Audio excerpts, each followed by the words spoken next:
আচ্ছা বাবা, বলো। জিনিসপত্রের দাম বাড়ে কেন? জিনিসপত্রের দাম বাড়ে কেন? ওদের জটিল প্রশ্ন, অনেক জটিল প্রশ্ন আম্মা। জিনিসপত্রের দাম অনেকগুলো কারণে বাড়ে।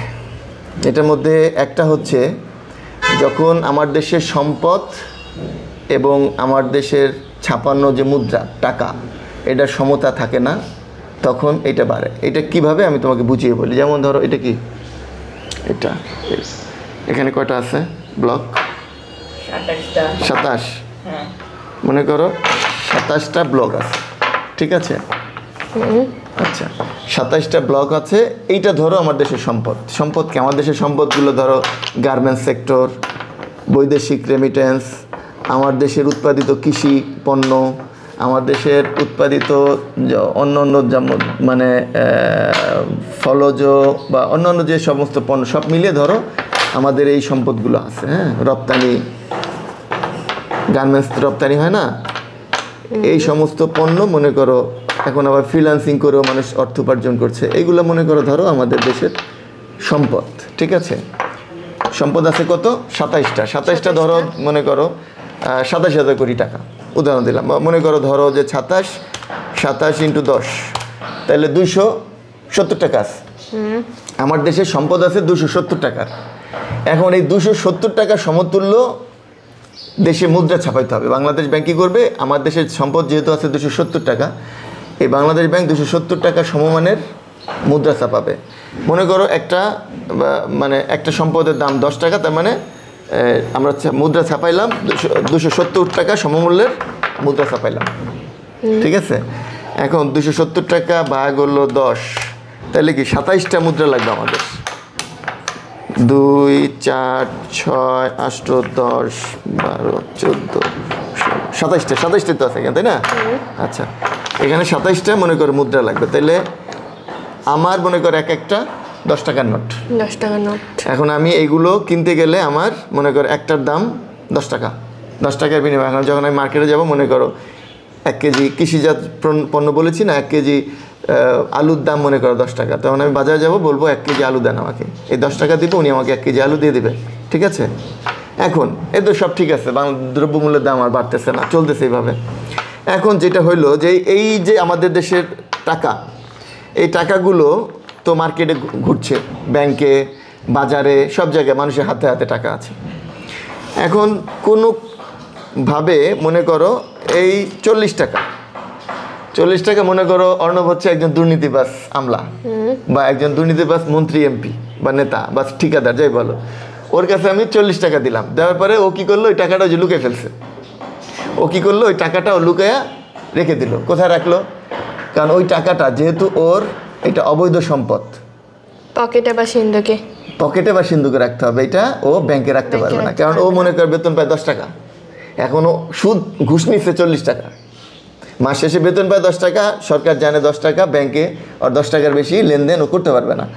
তখন ওই কী করলো? 40 টাকা ও সিন্ধুকে রাখলো, অথবা বালিশের নিচে রাখলো, অথবা যেভাবে হোক ওটা লুকাই ফেললো। ওর মতো মনে করো আরও মনে করো যদু মধু কদু সবাই এইভাবে করে রাখো তুমি সম্পদ। আস্তে আস্তে সম্পদ বলতে এই যে টাকা, এই টাকাগুলো কী করলো? লুকাই ফেললো। বা যারা দুর্নীতিবাজ তারা কী করলো? লুকাই ফেললো।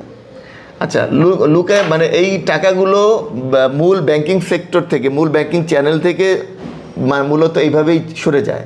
মানে দুর্নীতির মাধ্যমে হোক, কমিশন বাণিজ্যের মাধ্যমে হোক, বা অন্য কোনো ওয়ে হোক, এটা সরে যায়।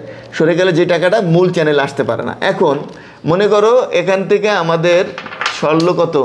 3, 3, 6 আর 4, 10 মানে 100 টাকা। 100 টাকা সরে গেছে। আমার টাকা ছিল কত? 270 টাকা। এখান থেকে 100 চলে গেছে, তার মানে আছে টাকা কত আছে? 170 টাকা। আচ্ছা, 170 টাকা যখন আসে, তখন যখন ব্যাংকে, আমাদের ব্যাংক কোথায় টাকা পায়? মানুষের কাছ থেকে তো টাকা, বিভিন্ন মানুষের জামানত থাকে, বিভিন্ন মানুষের তোমার সঞ্চয় থাকে, বৈদেশিক রেমিটেন্স আসে, বিভিন্ন ওয়েতে মনে করো টাকা আসে। এখন ওই টাকা যখন ব্যাংকে তুলতে যাবে, কারণ এখান থেকে 100 টাকা সরে গেছে, 270 টাকা থেকে 100 টাকা মার্কেট থেকে আউট হয়ে গেছে, এটা বালিশের নিচে আছে বা ওই সিন্ধুকে আছে। তাইলে যেহেতু টাকা সরে গেছে, তাইলে আমার টাকা সংকট পড়ে গেল। এখন যখন ব্যাংকে যাবে মানুষ টাকা তোলার জন্য, বিভিন্ন যে মানে কেনাকাটা করার জন্য, নিত্য প্রয়োজনীয় জিনিসপত্র কেনার জন্য হোক বা নিজের ব্যয় মেটানোর জন্য হোক, ব্যাংকে যখন টাকা আনতে যাবে তখন ব্যাংক টাকা দিতে পারবে না। তখন ব্যাংক বলবে আমার কাছে টাকা নেই, কারণ টাকা তো যে 100 টাকা চলে গেছে, ব্যাংকের মূল যে চ্যানেল, সেই চ্যানেলে টাকা সংকট হয়ে গেছে। আচ্ছা, এখন বাংলাদেশ ব্যাংক এটা অনেকদিন যাবত অবজারভেশন করবে যে তারল্য সংকট, এটাকে বলো তারল্য সংকট, যে ব্যাংকের টাকা নেই। তখন বাংলাদেশ ব্যাংক কী করবে, যে কী পরিমাণ টাকা নেই দেশে, মনে করি একটা প্রেডিকশন করলো যে 170 টাকা, মানে 100 টাকা সরছে, তার মানে ধরো একটু এদিক ওদিক 90 টাকা হোক বা 110 টাকা হোক, বাংলাদেশ ব্যাংক কী করবে, টাকাগুলো ছাপাবে, বা 100 টাকাই ধরো ছাপাবে, 100 টাকা ছাপাইলো। ছাপানোর পরে এই যে মনে করো আমাদের বাজারে আছে যে টাকাটা, আর 100 টাকা চলে গেল, আর গভর্নমেন্ট আবার 100 টাকা ছাপাইলো, তার মানে আগে ছিল আমাদের 270 টাকা, এর মধ্যে গভর্নমেন্ট আবার 100 টাকা ছাপাইলো, তার মানে হইলো কত, 370 টাকা। 370 টাকা কিন্তু আমার মাল, যে আমাদের দেশের সম্পদ কিন্তু বাড়েনি, অর্থাৎ আমার দেশের উৎপাদনও বাড়েনি, আমাদের দেশের রপ্তানিও বাড়েনি, আমাদের দেশের বৈদেশিক রেমিটেন্সও বাড়েনি। তার মানে আমার সম্পদ আছে সেই 27টা বা 270 টাকা সম্পদই আছে।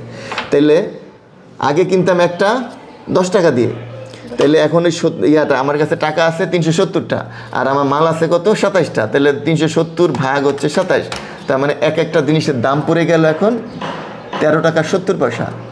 আগে দাম ছিল কত, 10 টাকা, এখন হইলো 13 টাকা 70 পয়সা।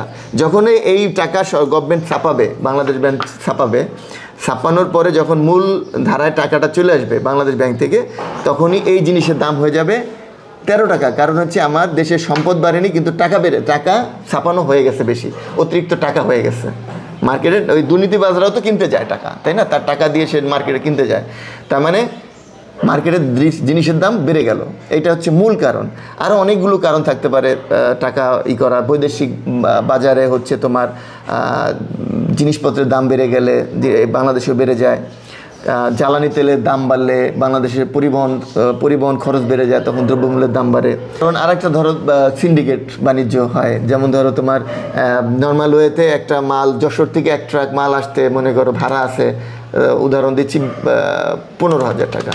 এই 15,000 টাকার সাথে যেমন ধরো চাঁদা দিতে হয়, বিভিন্ন জায়গায় চাঁদা দিতে হয়, বিভিন্ন জায়গায় মোড়ে চাঁদা দিতে হয়, তারপরে এই যে যখন বাজার আসে তখন চাঁদা দিতে হয়, তখন মনে করো আরও 5,000 টাকা বেড়ে গেল। তাহলে এই 5,000 টাকা তো ওই জিনিসের দামের উপর গিয়ে ইফেক্ট পড়ে, এই কারণে জিনিসের দাম বেড়ে যায়। এই বিভিন্ন ওয়েতেই জিনিসের দাম বাড়ে, তবে মূল কারণটা হচ্ছে যেটা আমি বলেছি ওইটাই, যে দুর্নীতিবাজেরা টাকাগুলো লুকিয়ে রাখে, এই মূল চ্যানেলে টাকাগুলো আসতে পারে না, এই কারণে জিনিসপত্রের দাম বেশি বাড়ে। ঠিক আছে, বুঝেছো? Yes.